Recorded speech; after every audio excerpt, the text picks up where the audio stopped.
बाजार, न टैरिफ की जंजीरें, मन का व्यापारी, बैठी है तकदीरें, भावों की पूंजी, विचारों का धन, सत्य की मुद्रा में चलता जीवन। आत्मा की अर्थव्यवस्था एक सूक्ष्म और गहरी आध्यात्मिक अवधारणा है। यह हमारी आत्मा के ऊर्जा संतुलन, भावनात्मक निवेश, संकल्पों का प्रवाह और सुख दुख की लेन देन की उस व्यवस्था को कहा जा सकता है जो बाहर की भौतिक अर्थव्यवस्था से कहीं अधिक गूढ़ और निर्णायक होती है। बहुत अच्छा। संकल्प ही आत्मा की मुद्रा है। जैसे बाहर धन चलता है, वैसे ही अंदर संकल्प चलते हैं।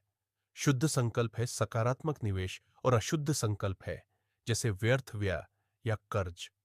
हर बार जब हम किसी के लिए द्वेष, ईर्ष्या, क्रोध या मोह रखते हैं, हम भीतर की बैंक से ऊर्जा गंवा रहे होते हैं। संकल्प ही आत्मा की करेंसी है। जहां संकल्प व्यर्थ गया, वहां घाटा तय है। दूसरा है भावनाओं का व्यापार।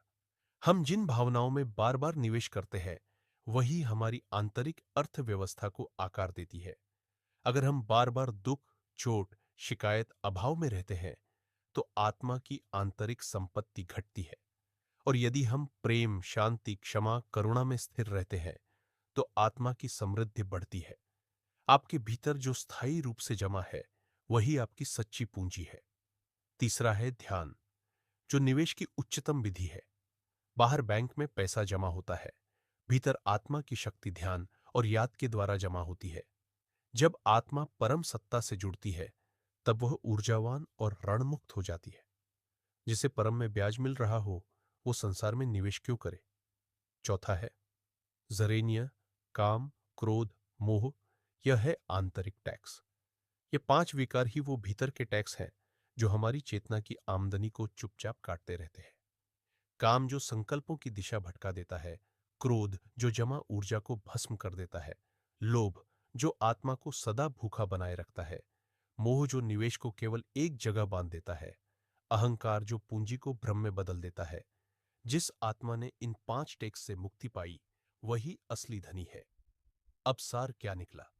अंदर की अर्थव्यवस्था का तात्पर्य है संकल्पों का सदुपयोग, भावनाओं का विवेकपूर्ण निवेश, परमात्मा से ऊर्जा का संचय और विकारों से मुक्ति के माध्यम से आत्मा को ऋण मुक्त, समृद्ध और स्वतंत्र बनाना। अब इस अर्थव्यवस्था में एक साक्षी दृष्टा का क्या रोल है, यह हम फिर कभी समझेंगे।